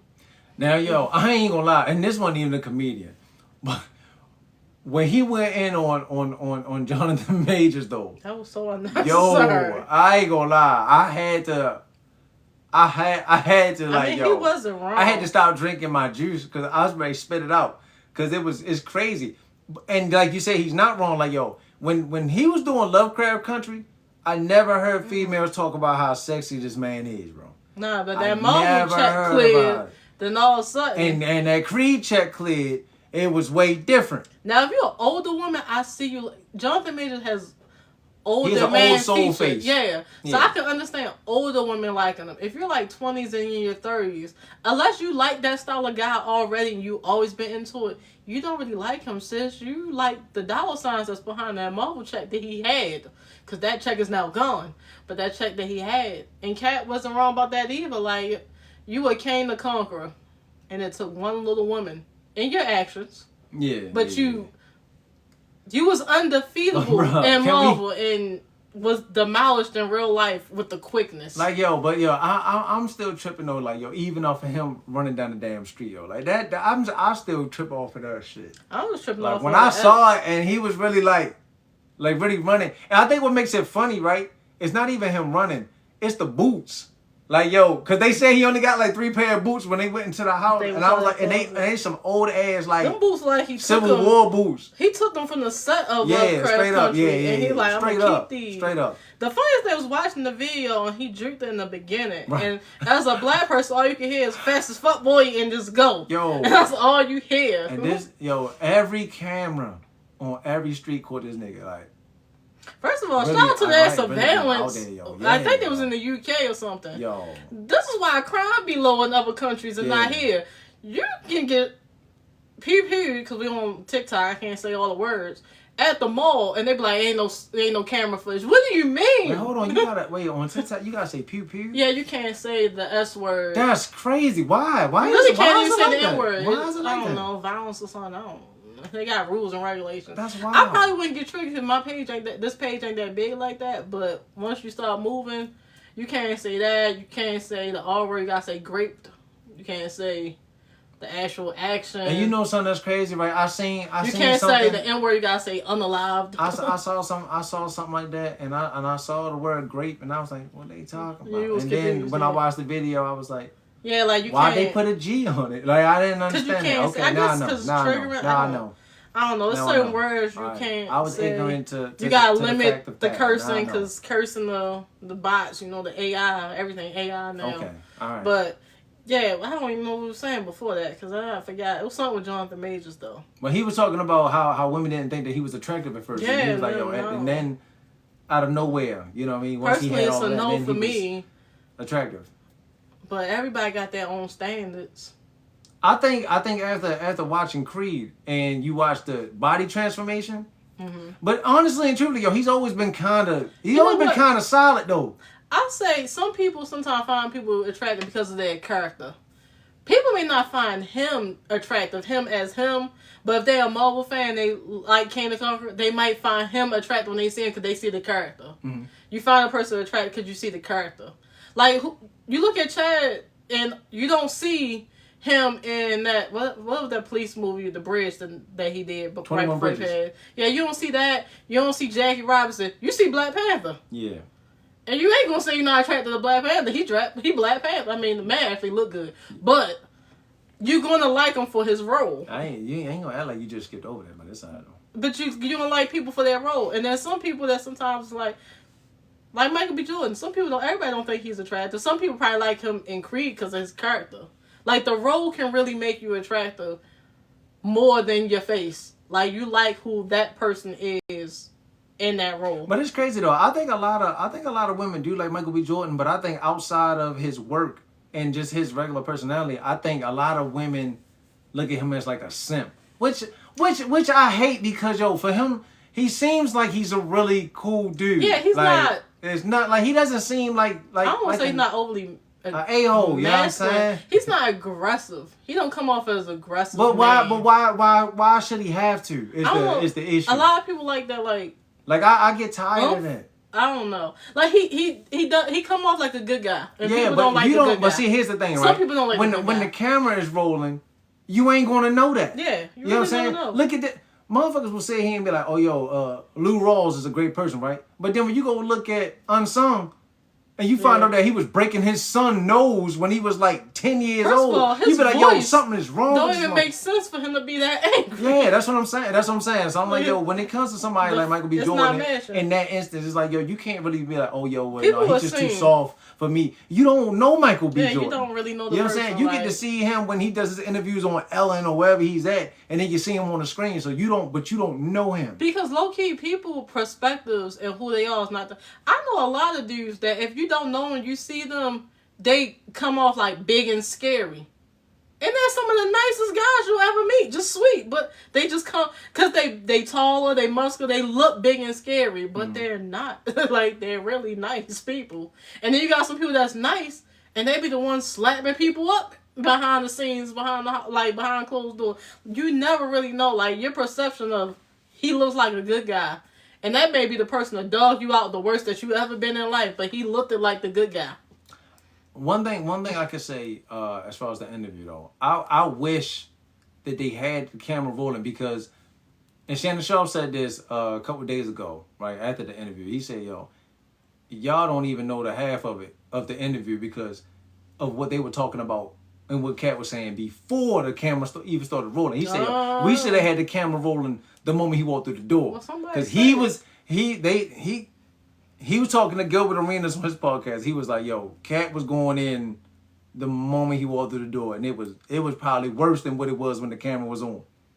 You know, you probably can put some. You know, I was half of that probably cut. He can put some of that stuff on YouTube, but you know, Shannon Sharp is a big name, big brand. You know, the average YouTuber can't drop stuff that say some of that because all this type of infringement and cease and desist would have been filed and slander and remove the video, but they ain't about to send Shannon Sharp. No, but you know something about Shannon Sharp though. See, YouTube probably isn't even really paying Shannon Sharp because he's probably getting paid off of advertising. He probably doesn't have to do that because the way that YouTube and all that works is like, yo, you have to.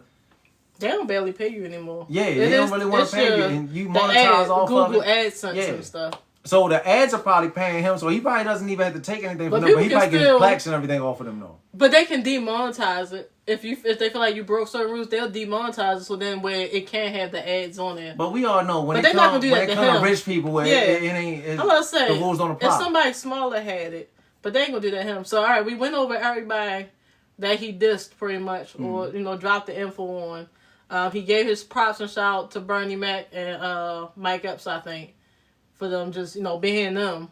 And Dave Chappelle. Being them, being true to their craft. And he gave it to Mark Curry too, because he said Mark Curry was doing his thing, which was another thing, and I think I skipped over that because he said Steve Harvey stole that whole story about being poor. Oh, he being homeless. Yeah, about being homeless and stuff like that, because he said he was actually on tour with Mark Curry. They were doing 5 shows a week. He was making $3,000 a show. Yeah, he said he lied about that and then he took the idea of the show. Yeah. He took Mr. Cooper's concept and turned it into the Steve Harvey show. Yeah. Which I was like, I've been there, he was a swine, too. I've been there, he was a swine, yo. I can't remember who joke it was. I think it was another joke Cedric did, I think. It was another joke that was stolen, too, because somebody found the footage, and the joke was told previously. Yeah, I think Cedric did it. Was told previously from, like, this old black TV show. Mm-hmm. And he used the joke in the stand-up. Now, I don't know how that worked. If the person wasn't a comedian, I guess technically you take a joke from a show. But, I mean, as a comedian, does that feel right if you're taking jokes from the show? But, all right, so he went over everybody. He gave them all their props. They all are great comedians. They're doing their thing, still doing their thing. Now the responses. So Ludacris responds with a diss track. Phony. He said nothing. Phony.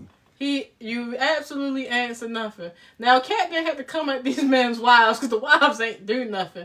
I don't know who got the light-skinned, funny-faced wife that he was referring to. He said 7 of them. I don't know. I think Ludacris' wife is beautiful. I don't think nothing wrong. And I don't really consider her light-skinned either. She might consider at the same time, he never said who they were. He did. Now, he went in on Cedric and he went in on Steve in general. So, and you see their wives. Actually, I never saw Cedric's wife. Well, somebody had a picture up on Facebook. They had all of them. When I tried to search it, it's like everybody's wife went missing. Everybody hiding them, yeah. I know what Steve's wife like. We seen Marjorie before. Yeah. But I didn't know Cedric's wife. I'm not even sure if Ricky Smiley's married. I tried to search that. It was one link that popped up to a Facebook, and then when I clicked on the link, it was dead. And I said, "Dang!" I'm like, do y'all feel like this? Because everybody's wife definitely went ghost after this went viral. Or y'all just trying to protect y'all wives because they catching strays unnecessary. So he ain't had to bring up the men's wives because the wives ain't do nothing. All they did was marry these men. They ain't got nothing to do with how they do their business dealings. Mm-hmm. But Ludacris responded. His response really was nothing. He said what he said. I'm about to say, apparently Ricky Smiley said something too, but I don't remember. I saw it on the Shade. It was on the Shade Room. The Shade Room posted. I don't remember what it said, though. But I did see that video you showed me earlier of him. He propped the phone up and wanted to cry. They said he was crying. Katt Williams got... Honestly, that's clickbait because we don't know what he crying for. Yeah, no. He did lose his son like a month or so ago. And I ain't gonna lie, and that's Katt crazy as shit for it. Because he said that. He was like, yo, you over here talking about your son. He like, yo, your son dead and you up here lying. It's a true statement, but it was too early. That's a hard hit. Yeah, it was too early to say that's something. a hard hit. Mentally, you would think your mind would be somewhere else instead of lying about you were supposed to be Money Mike and you wasn't. Yeah. And you were supposed to be somebody else in First Sunday or whoever and you wasn't. But he told, if y'all talking about comedy and how things went, then that would be the story you bring up. He told them fucking producers, yo, only way I'm gonna do another movie with Ricky Smiley, y'all gotta put him in a dress. Yeah, he said he put that in the contract. If that is true, and that's why that man had to wear a dress in last Sunday, yo, I'm telling you, that's what we got paid a pretty penny. Now I'm gonna say this too, right? I don't even know why Ice Cube wanted to go ahead and respond because he copped the deuce. He stayed politically correct on that.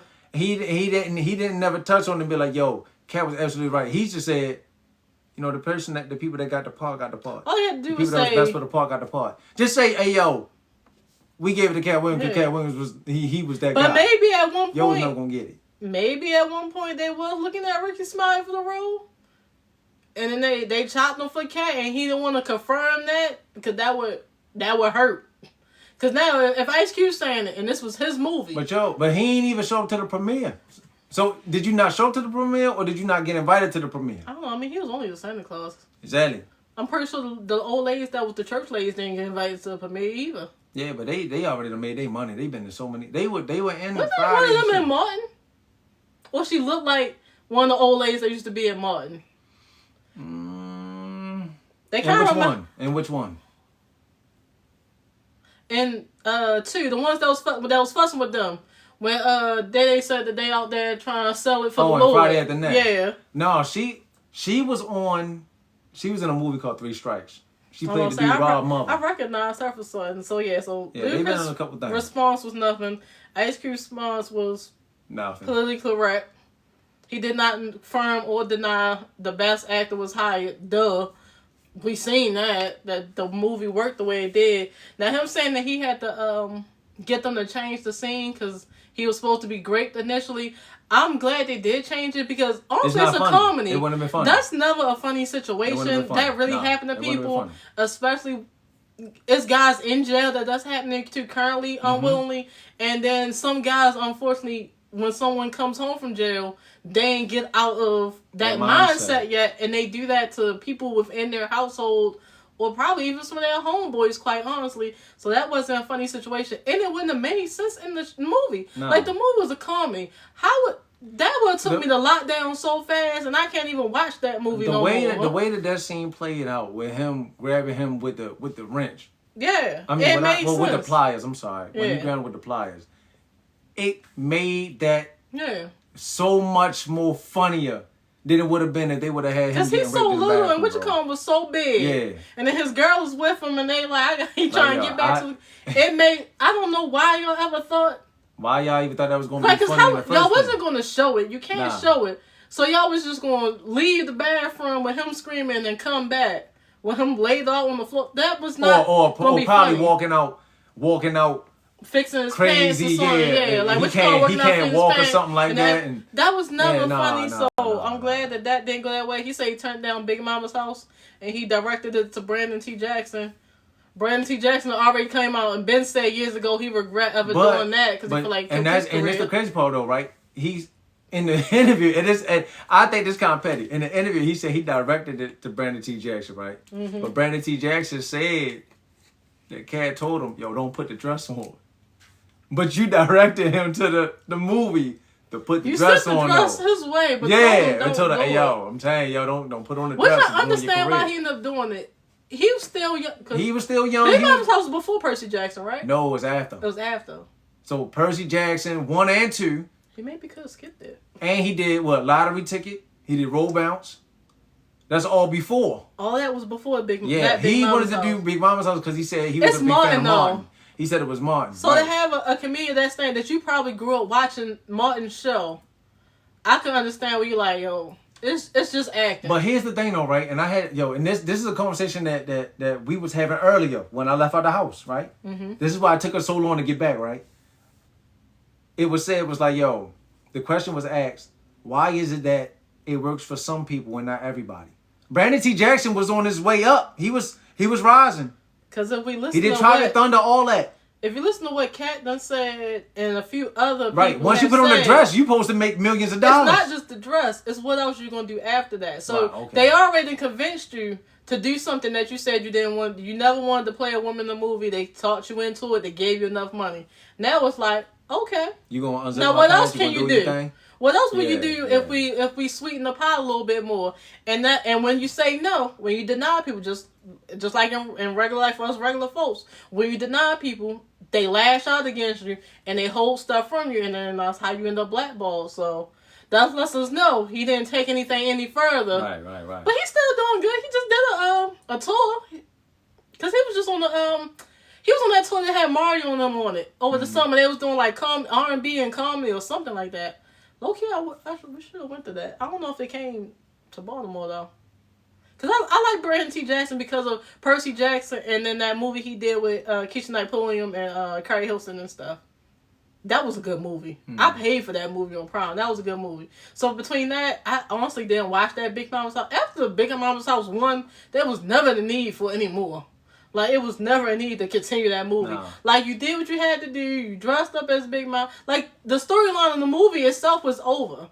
It was no need to, like, keep going. And Katt said that. He said when Martin came to him and was like, yo, we should do a movie together. And then when he put the script in front of him, he was like, yo, you've already been a detective undercover as Big Mama. How in the hell you going to try to be Big Mama to another family or whatever you're gonna do? Like, you don't have to do that. Because he was still. I thought he just got the real Big Mama to leave again. No, so in one, I think I seen two. In one, he got the real Big Mama to leave, and he infiltrated and he got into the house with Nia Long and them. Right. And two, they were running like a op or whatever.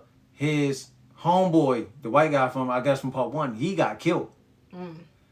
He went undercover into like a family or whatever. He was being their nanny so that he could infiltrate and do some other stuff. But he went in as Big Mama. But he's still in the same state. I think so. Because was he supposed to be in the FBI or was he just like a... I think he was like the FBI, yeah. He's FBI. Yeah, like I'm not going to say Mike Epps. Like Katt said, like they really could have been... You didn't have to do that again. They could have been dog catchers in... The car that you're supposed to catch the dogs and put them in could have been one of little FBI vehicles they always have in the movie. Like, it was so many other things to do. It did not make sense for the storyline to keep being Big Mom. Like, you fell into that and you ended up being Big Mom to get the job done. Cool. Made sense. Now, part 2. First of all, if you're an FBI agent, you're not going to keep playing the same undercover role. Yeah. If you're going to be undercover, you're going to have to be somebody new for each undercover job that make it make sense. Like, you never had to go back in as a nanny. You could have been anything else. Legit. The Cable Man and Bad Boys. Y'all was exterminators. Yeah. Like, you could have been anything else. Everybody every once in a while has they have to you have to like really like look at the shit and be like, yo, I'm not going to do it. Like, yo, now I'm keeping my integrity intact. Because they said in Blue Street when they broke that. So Martin, once again, he was a thief. He was a diamond thief. They stole a diamond. They wanted Dave Chappelle to dress up as a woman. Oh yeah, so I heard that. And, so they could escape. Yeah. He was supposed to dress and Dave like Chappelle was like, or something. He like, nah, I'm not doing it. Like, yo, y'all find me another. You know what I'm saying? Y'all can do it without that. It'd be funny without that. And they kept telling him, oh, well, you're being so difficult and this and he's like, I'm not being difficult. I don't want to put on the dress. Like, I know y'all can write me a role where I'm just like, yo, I'm already in the movie. You know what I'm saying? Yeah. I don't have to y'all can find another way to make a scene funny without me having to be in a dress. I don't have to be funny in a dress. And that's what I think the problem is. If the script was already written for it to be this way, and then a guy had to dress up as a woman for whatever role. Cool. You going in knowing, hey, this is the role you're auditioning for. It's a guy. He's dressed as a woman undercover for XYZ. You know you're going in for that role. But if you bring the idea to me, then no. I'm a man the whole movie. And then you get to the last week of shooting, and then you don't even say nothing. You just go put a dress in somebody's trailer. Like, hey, so... Yeah, we thought it'd be funny if you put this on. That's not cool because everyone has the right to agree for what they want to do. If you're doing a movie and you're someone who's not comfortable with nudity in the movie, don't. And I sign on. There's no nudity. Don't wait till halfway through the movie. All right, we want nudity now. No, Nah, because now I'm not comfortable. Yeah. We already agreed on unless the y'all got it in the the contract in the beginning before we sign on for this. Yeah. I'm not doing because it. Because you it's not sign up happen. and you know what you sign up for, then you can mentally prepare accordingly, especially for an actor. Mm-hmm. But, and I know things on the script changes as filming take place, but it's small stuff. You don't fully rewrite a script or a whole scene in a character. Well, I don't think you should. Maybe they do. But, like, to make major changes like that, like, everybody's not comfortable being romantic on TV. Some people don't want to kiss people on TV. Some people don't want to be nude on film yet. Like, sometimes you need time to build up for that. Like, everyone doesn't want to dress up as something else. I'm pretty sure it's women that don't want to dress up as a man for something. There's men that don't want to dress up as a woman for something. Even though it happens less on the women's side. It's rare that they ever have a woman dress as a man for a role to infiltrate something or another. But it happens sometimes. It's more so on the male side. But see, on the women's side of things like that, right? It ain't nothing for y'all to throw on a pair of baggy jeans and a baggy shirt or oversized hoodie. Y'all wear oversized hoodie. Essence, now for a man, for you to tell me, like looser. and they'll go hard with a man too. Like the man won't even have boxers on. Like this nigga got on straight panties. Then he got pantyhose on. With the dress, I can see that being and uncomfortable lipstick. for y'all because it's uncomfortable for us. Like, and they'll do that, and that's why I see why a lot of men is just like, yo, we're not doing that. I'm not going for that. And if you have a boundary, people should respect your boundary. Now that is the name of the game, so you may lose some roles because of that. That's something that everybody got to deal with on each end. You got your boundaries. I got my boundaries, but just respect it. So if we already went in with a plan A, and I told you these are my boundaries and limits, I'm not doing this in this film. Don't try wheezing them in after checks have been signed and filming that happen. Because realistically, are you going to scrap all this footage? No, you're not, because that's thousands of dollars that you already spent. So we might as well go ahead and compromise and leave it as is now. And get it out the way. And then when you want to do a part 2 or 3, you can hire somebody else and add in all this other stuff you don't want to do. Like, I don't know with Martin's show if, like, Shanae was his idea. Maybe Shanae was his idea and he was perfectly fine because he saw that character.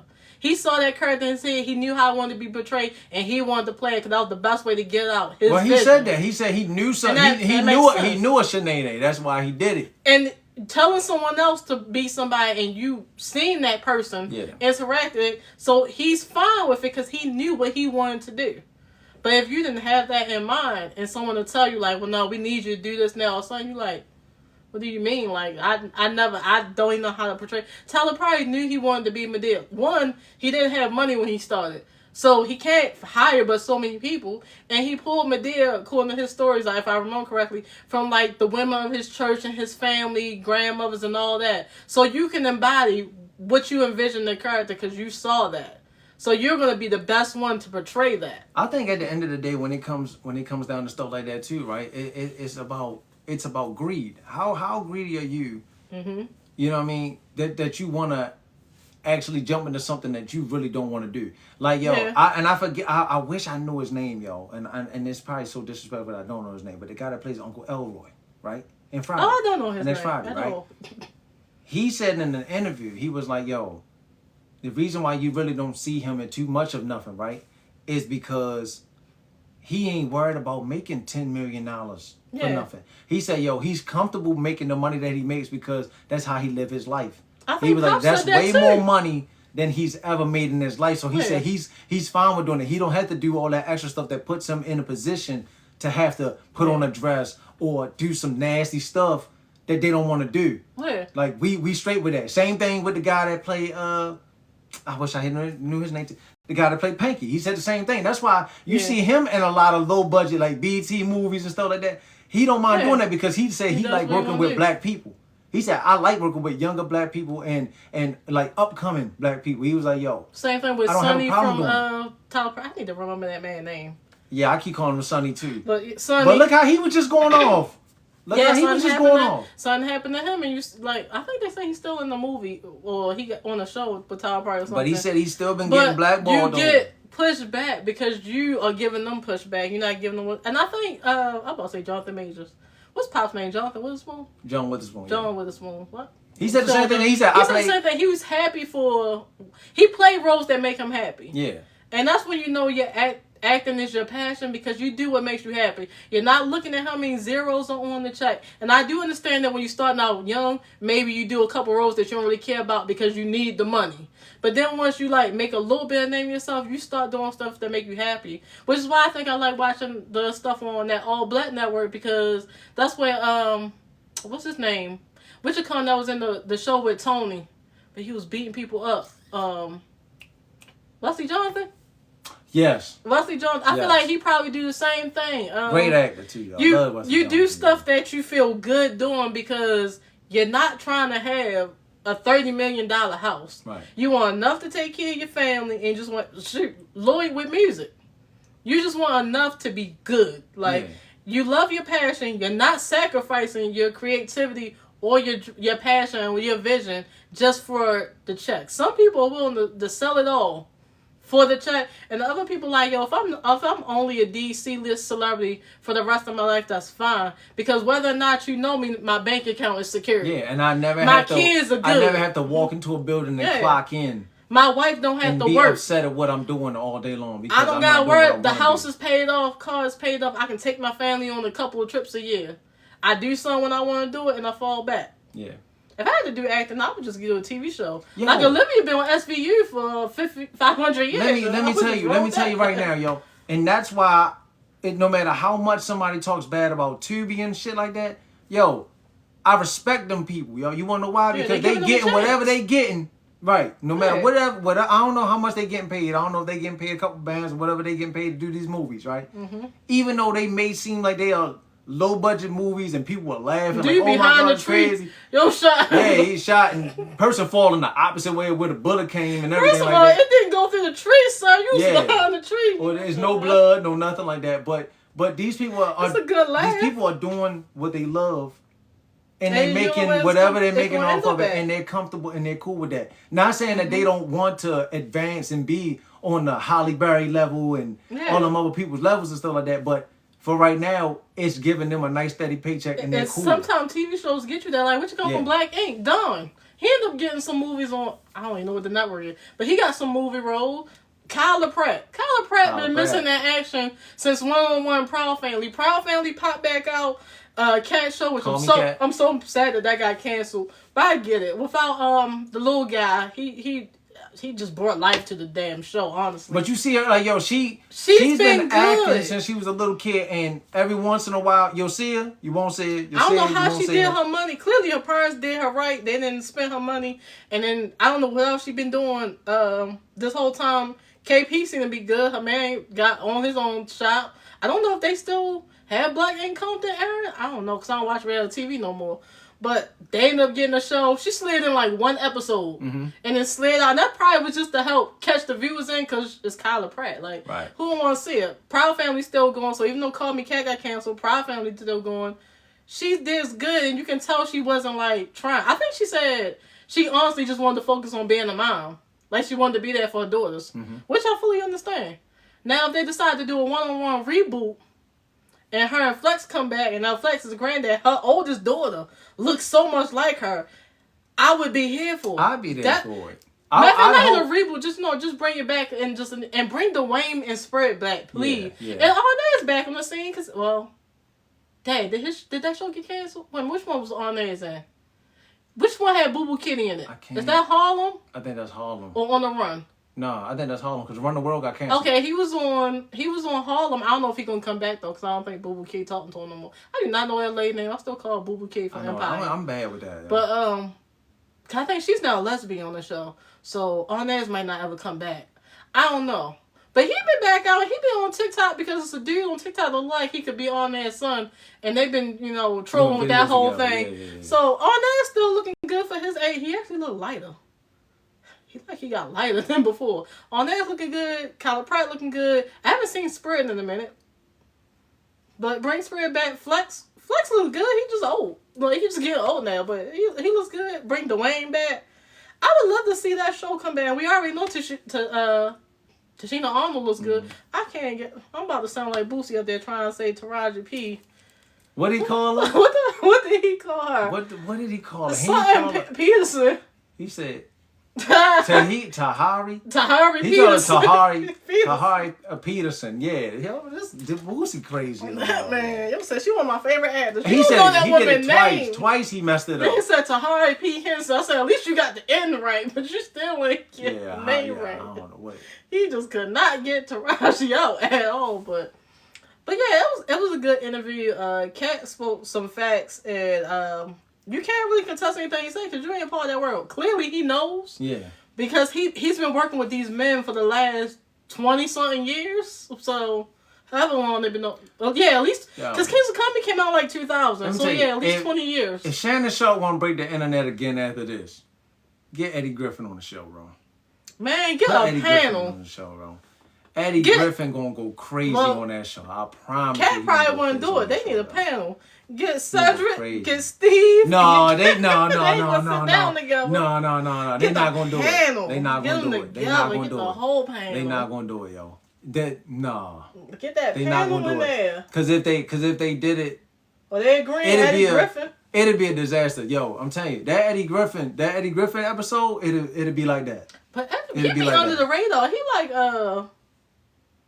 Most Def. He just disappears. Yeah, cause they like I said, they just living and doing their thing. Like yo, is like Most honestly, Def in the U.S. again? I think so. I think he just disappeared. Cause at first they wasn't letting them back over here. Most Def is what you call is trying to be Andre 3000. Cause Most Def really just.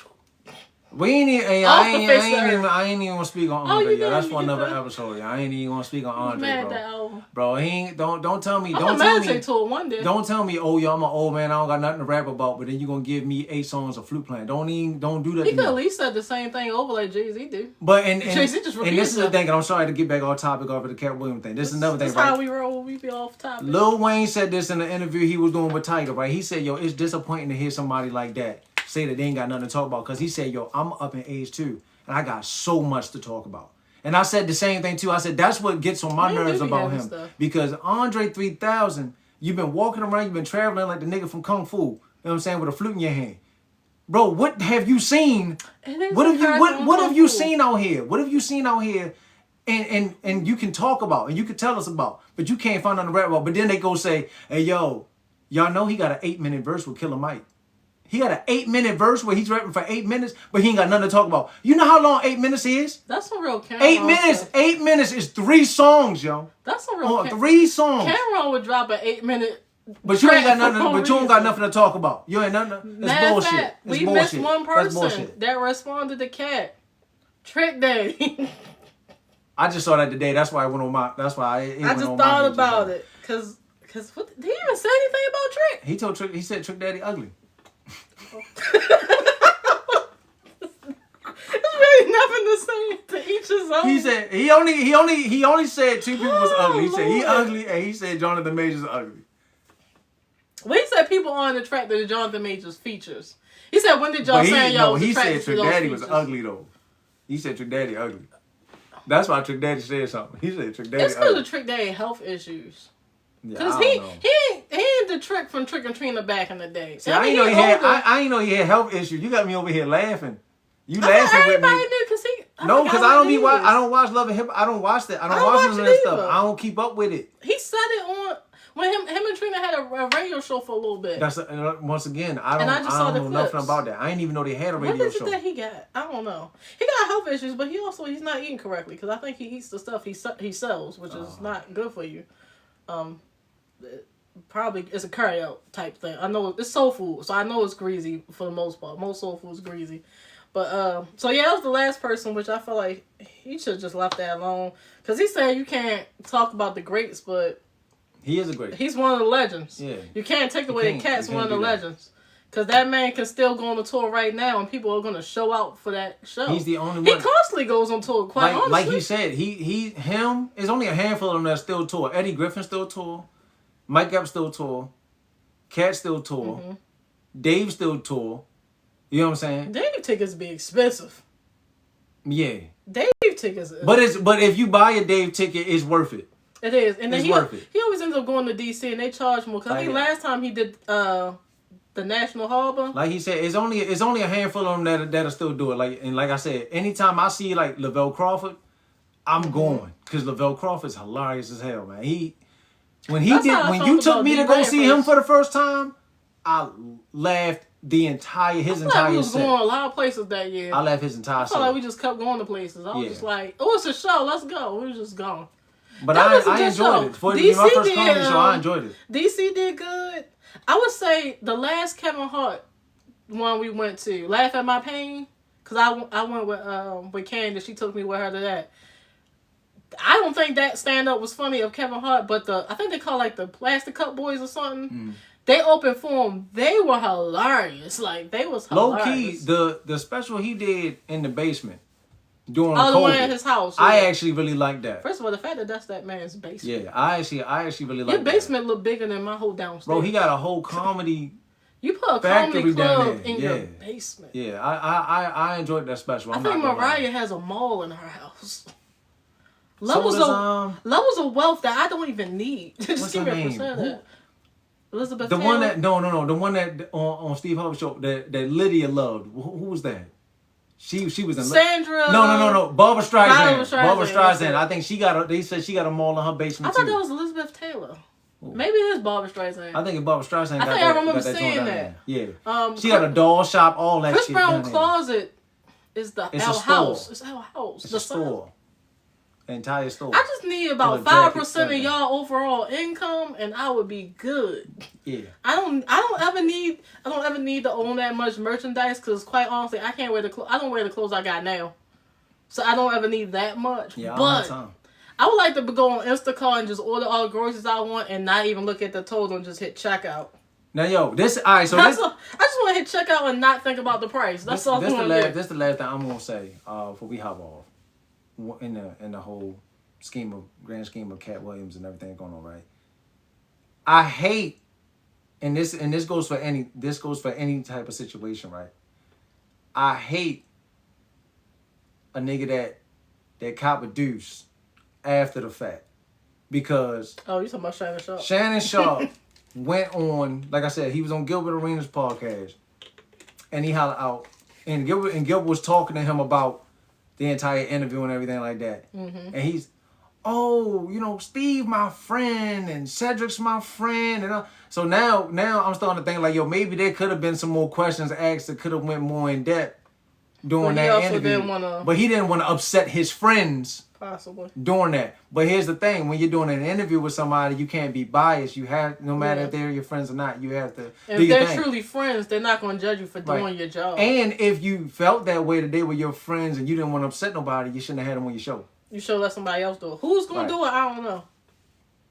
Ocho Cinco probably would ask all the questions we wanted because he said anything out his mouth. Yo, let me tell you something. And I think Ocho and them, I think he did have a interview with him recently, like this week. I don't know if they was talking about. I'm gonna say him and Shannon Sharp was on live yesterday.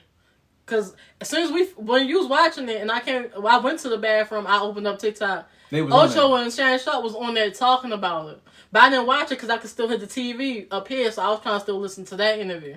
Okay. But they were talking about it.